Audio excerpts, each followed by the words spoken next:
CA परीक्षेचा निकाल नुकताच जाहीर झालेला आहे आणि मुंबईचा मीत शहा हा देशात पहिला आलेला आहे.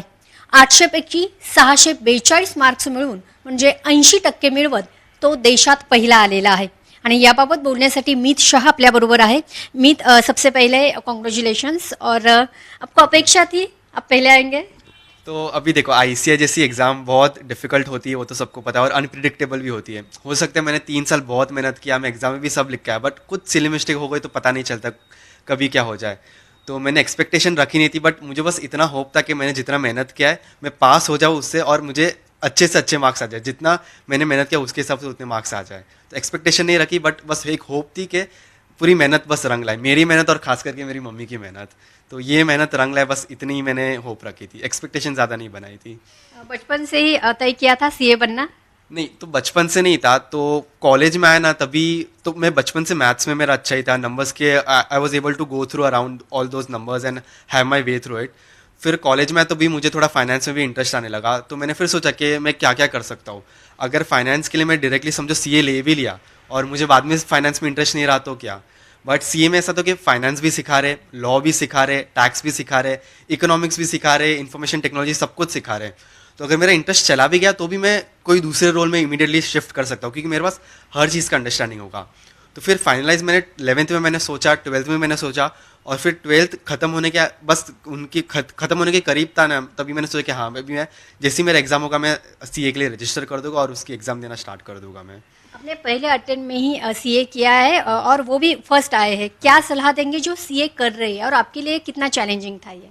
तो सबसे पहले तो जो सीए करे उनके लिए 2 सलाह है मेरे पास. सबसे पहले तो जो आईसी है, जो इंस्टीट्यूट है, सीए इंस्टीट्यूट है, वो जो मटेरियल देता है ना, उसको ही अपना बाइबल मानो, गीता मानो, कुरान मानो, जो भी बोलो, वो ही तुम्हारा सबसे पहला मटेरियल तो वही होना चाहिए. वो जितना भी वो देते, वो प्रैक्टिस एग्जाम रखते तो प्रैक्टिस एग्जाम उनका दो. अगर रिवीजन के लिए कुछ क्वेश्चन रखते तो वो सॉल्व करो, उनका जो बुक्स रहता है वो सॉल्व करो. तो आईसीएम मटेरियल को सबसे पहला सबसे ज़्यादा इंपॉर्टेंस उसको ही दो. फिर जो भी तुमको अपने हैंड रिटन नोट्स बनाने हैं वो सब आपके ऊपर है, मतलब वो जो करना है वो करो, आपके पर्सनल लेवल पे होता है. दूसरा रहेगा कंसिस्टेंसी. तो जब भी पढ़ाई स्टार्ट करना करो ना, उसको कंसिस्टेंटली पढ़ो. ऐसा नहीं कि 2 दिन मैंने 15 घंटा पढ़ दिया, फिर दूसरे दिन वापस मैं 6 घंटा पढ़ रहा हूँ, चौथे दिन ब्रेक ले लिया, वो नहीं. जो भी करो, 8 घंटे पढ़ो तो भी चलेगा, पर फिर रोज 8 घंटे पढ़ो, और धीरे धीरे 8 से 9 घंटे, 10 घंटे, जो भी तुम्हारा कैपेसिटी हो, जो आप भी कितने घंटे? तो सच बताओ तो मैंने खुद के लिए तो मैंने कभी टाइम को ट्रैक किया ही नहीं, क्योंकि मुझे जब भी इंटर सी था, सेकंड लेवल था, तभी मुझे पता चला कि मैं अगर टाइम ट्रैक करूँगा तो सिर्फ मैं टाइम ट्रैक करते ही रह जाता हूँ. तो अब की बार मैंने वो गलती से सीखा और मैंने सोचा कि अब की बार मैं चैप्टर का टारगेट बनाऊंगा कि आज मुझे 2 चैप्टर करने, 20 सम करने, 30 सम करने. फिर उसमें भले अगर जल्दी हो गया तो जल्दी ही ठीक, ज़्यादा टाइम लगा तो ज़्यादा टाइम ठीक. बट फिर भी मेरा ऐसा अंदाज़ है, मम्मी बोलती थी ऐसा कि 10-12 घंटा तो होते ही होगा बुक के साथ, उतना तो होता ही होगा. और एग्जाम के टाइम शायद 15 घंटा 16 घंटा भी होता ही होगा अंदाज से, पर बराबर नहीं पता. अब आगे जाके क्या एम्बिशन है? खुद का बिजनेस स्टार्ट करना है या क्या आपकी मंशा क्या है अभी आगे जाके? तो अभी जैसे ही कोई भी सीए बनता है और उसमें भी अगर फर्स्ट रैंक के साथ बनता है तो बहुत ज़्यादा ऑप्शंस अवेलेबल होते हैं. तो मैं अभी अलग अलग ऑप्शंस देख रहा हूँ कि मुझे खुद का सीए प्रैक्टिस करूँ या फिर सीए फर्म ज्वाइन करूँ या फिर इंडस्ट्री में जाऊँ, कोई कंपनी के साथ काम करूँ, फाइनेंस प्रोफेशनल जैसे, या कंसल्टिंग में. तो अभी बहुत सारे ऑप्शन है, मैं हर एक ऑप्शन में देख रहा हूँ. अगर ये लेता हूँ तो 10 साल बाद मैं कहाँ पे होगा, जहाँ पे मैं होगा वो मुझे पसंद आएगा, मुझे वहाँ पे मेरी मम्मी कहाँ पे होगी. तो बहुत सारे ऑप्शंस अवेलेबल है. अब मैं शांति से बैठ के एक एक ऑप्शन में देख रहा हूँ मुझे मिल रहा है कि नहीं, जो मुझे चाहिए वो मुझे मिल रहा है कि नहीं. तो कुछ डिसीजन नहीं लिया, मुझे कुछ घाई में डिसीजन नहीं लेना है, इसलिए मैं अलग अलग ऑप्शन है, सब अलग अलग चीज़ें सोच रहा हूँ. अभी भारत में ही रहेंगे या बाहर जाके? अभी तो फिलहाल तो भारत में ही है. हम बाद में लाइफ कहाँ पे लेके जाओ तो कुछ बोल नहीं सकते, बट अभी तो मैं इंडिया में ही हूँ. अमित, तू 2 साल का था तब तेरे पिताजी चले गए. किस तरह की जर्नी रही अब तक? कितने चैलेंजेस रहे? तो चैलेंजेस तो देखो, जब जब जब से मेरे साथ अगर पिताजी चले गए, पापा चले गए, पर मम्मी हमेशा थी. तो मम्मी ने ऐसे पाल पोस के बड़ा किया कि मुझे तो कभी कुछ लगा ही नहीं कि चैलेंजेस है. मम्मी का भी रोल निभाया, पापा का भी रोल, जो भी मम्मी ने कुछ कमी आने नहीं दी. तो मुझे तो ऐसा कुछ कभी लगा नहीं चैलेंजेस आए. जो चैलेंजेस हो गए मम्मी के लिए हो गए. हाँ, कभी कभी लगता था कि हाँ एक पापा भी होते तो एक कंप्लीट फैमिली लगती है, मम्मी भी है, पापा भी है, बहन भी है. और माँ के लिए कितने खुश है? मम्मी, इसमें तो लोगों को लगता है कि ये मेरी मेहनत है, मैंने पढ़ाई की है. मैंने तो सिर्फ पढ़ाई की है, एग्जाम दी, वो सब किया, बट इसमें मेरे से ज़्यादा मेहनत मम्मी की है.